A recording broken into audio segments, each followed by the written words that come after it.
আম কেকটা কেন বাকি থাকে ওটা মা বলেও ছিল, কিন্তু করা হচ্ছিল না।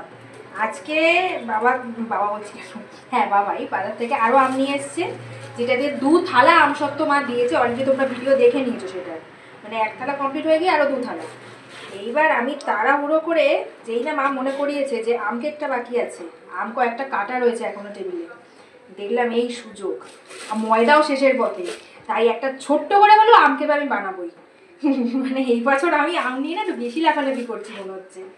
যাই হোক, এই গরমে ভালো লাগবে তোর বাবা বলছো তুই গরমে করিস না। আরে আমি তো দেখো না, আমি এমন সোজা প্রসেসে বানাবো না, লোকে এরকম ভাবে আম কেক বানিয়ে বাড়িতে খাবে। ঠিক আছে, এই যে 1 কাপ, ঠিক আছে, আমি কিচ্ছু হাতে ফাটাবো না। সব কিসে ফাটাবি? মিক্সিতে? হ্যাঁ, একদম ডাইরেক্ট মিক্সিতে। দিচ্ছি হচ্ছে 1/4 কাপ চিনি, দিচ্ছি একটা ডিম,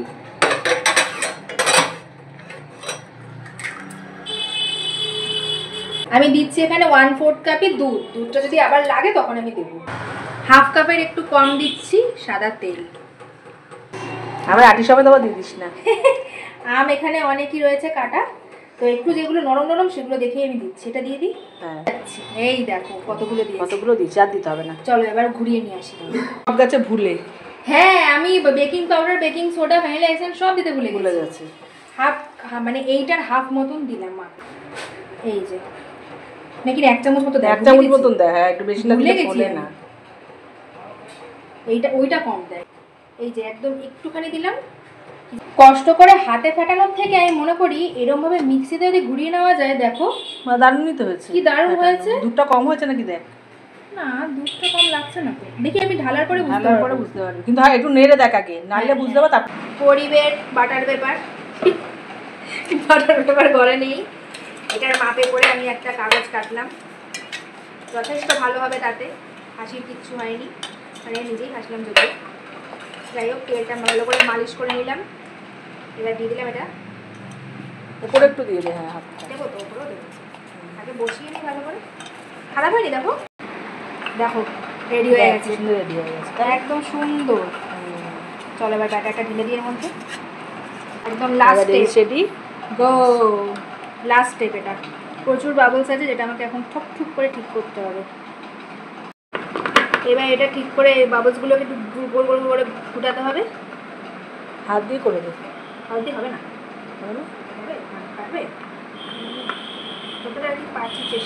এই যে এখানে কড়াইতে জল দিয়ে স্ট্যান্ড বসিয়ে দিয়েছি। এই প্রথমবার নুন ছাড়া করছি, প্রেসার কুকারে ট্রাই করতে পারিনি, কারণ প্রেসার কুকারে এই ডেচকিটা ঢুকতো না, এটা ছোট্ট ডেচকি, তাই ভাবলাম এরমভাবেই ট্রাই করি। মা বসিয়ে দাও, ওটা আমি আর পারবো না, ওটা আর আমার দ্বারা সম্ভব না। এইবার যেইভাবে আর কি গ্যাস সিম করে বাড়িয়ে মোটামুটি 20-25 মিনিট, 1/2 ঘন্টা 40 মিনিট যেইভাবে আর কি তৈরি হয়ে যাবে কেকটা, সেরকমভাবেই।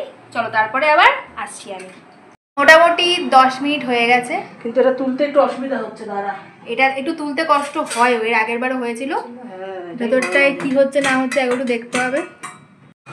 বাবা খুব সাবধান, ইয়ে ধরনি কেন। এই যে মানে এখনো অনেকটাই বাকি আছে। এখন কাজু কিশমিশটা একটুখানি ভেঙে দিতে পারতাম, কাজুটা, হ্যাঁ কাজুগুলো একটু ভেঙে ভেঙে দাও। কাজু ভাঙা হয়ে গেছে, এবার দিয়ে দাও ওপর থেকে। প্রথমে দিয়েছে কিশমিশ, কত কিশমিশ দিচ্ছ, আমার ভালো লাগে না এত কিছু। তোর ভালো খায়, তোর বাবা ভালো খায়? বাবা খুব ভালো খায়, মানে আমি শুধু শুধু ভালো খাই, কোনো কিছুতে ভালো খাই না। আগের বার না এটা দিতেই ভুলে গেছিলাম, সেই মনে আছে সবার লাস্টে দিয়েছিলাম। হ্যাঁ, এই টাইমটা দিলে কি এরপরে যখন ফুলবে একদম সুন্দর, হাত দিয়ে করো না, এটা ডাবিয়ে ডাবিয়ে দিও না, এমনি এমনি ফুলবে, দাঁড়ো। হ্যাঁ দেখতে কি দারুণ লাগছে। আবার ঢাকা দিয়ে দেওয়া হলো। সেকেন্ড টাইম দেখি কি হচ্ছে। এই রে, আমিও ভাবছি কখন দেখবো। তোমরা ই বাবা এগুলো ঢোকেনি। হ্যাঁ বলে চেপে দিতে না করলি।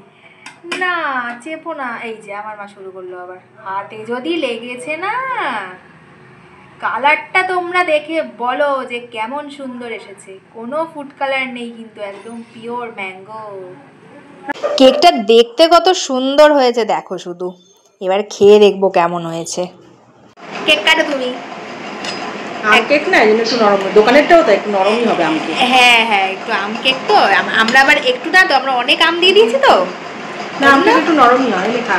ঠিক আছে চলো খাই এবারে।